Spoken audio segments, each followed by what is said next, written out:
Hi, it's Bill Coach, Straight Circle Martial Arts, and this is how to push with launch. Most of us push from the body, push from the legs really hard, and we push like we're pushing a cart.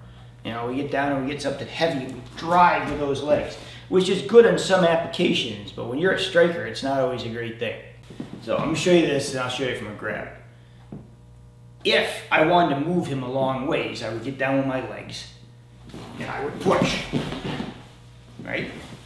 Now, mind you, when you do that, you have to make your spine go like this, keep it straight, but you want that angle because if you're like this, you have no leverage and you want your leg behind it to push.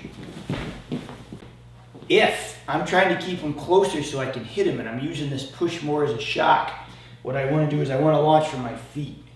So if you watch the feet, I'm going to do this slow. I'm going to burst from the back foot and I'm going to keep this foot up as I hit him. You'll hear a difference in sound. This is a push.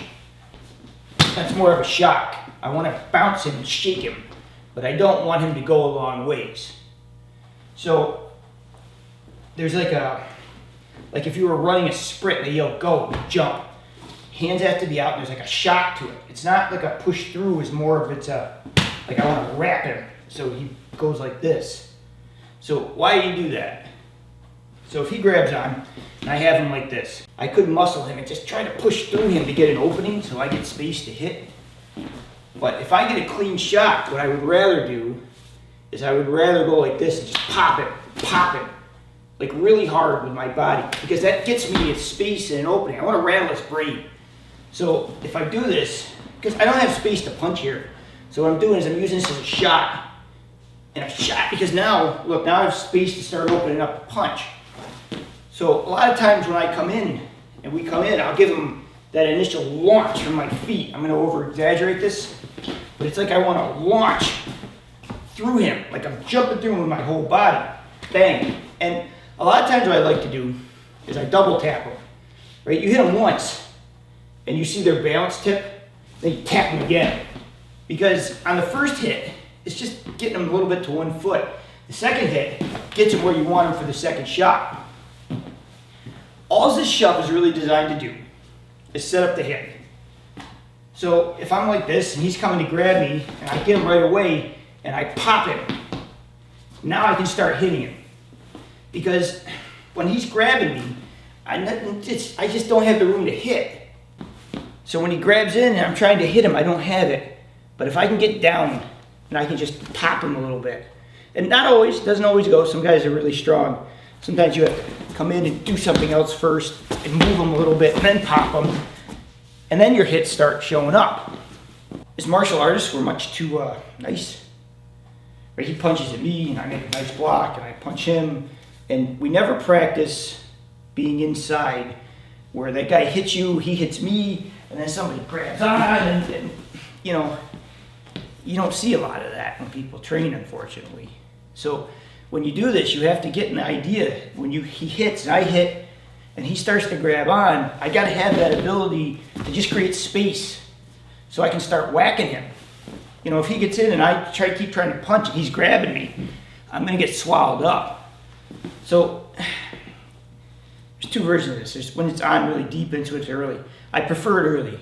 You know, you're in a fight, you're hitting, and you feel that grab coming on, you just pop him right away, or you pop him right away.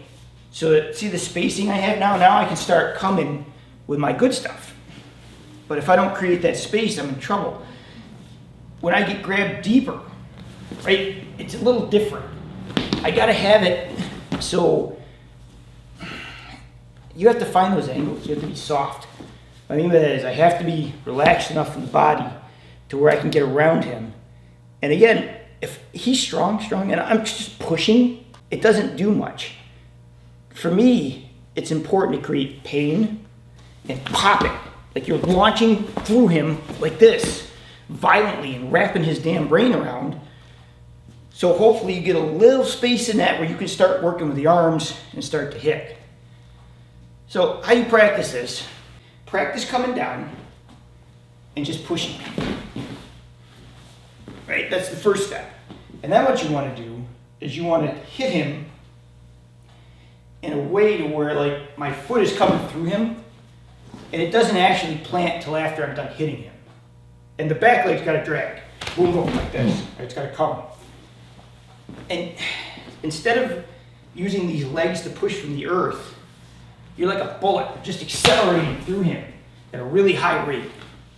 Once you get it at a long distance and you're comfortable with the launch, you have to learn to start doing it closer. And it can be done with anything, right? I can do it with my hands, do it with my forearms. I can do it with my elbows if I had to. I want to jump in with my shoulder. I'm just trying to accelerate through him really fast. Like, boom, like through. So when you do this, when you get better, then you start putting light grabs on because, again, it's a progression. It's a drill. I can already see the comments. This isn't a real fight. This wouldn't work. It's because I'm not fighting him. It's a drill, right? I'm just trying to find the angles and practice and play around with the idea. And yes, this doesn't always work. Sometimes you've got to create other things to off-balance them to make it work.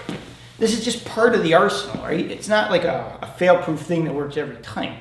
It's just part of your toolbox. So when you're doing this, just pop him, start using the body, going around, pop him again, pop him again. Now, don't fall in love with this. The object is not to pop him for 10 minutes. The object is to get his hands off so I can create space to hit him and start moving him around. That's all it is. Once you feel the grip break and you're not in this tight position anymore and you get some space, now comes the real striking.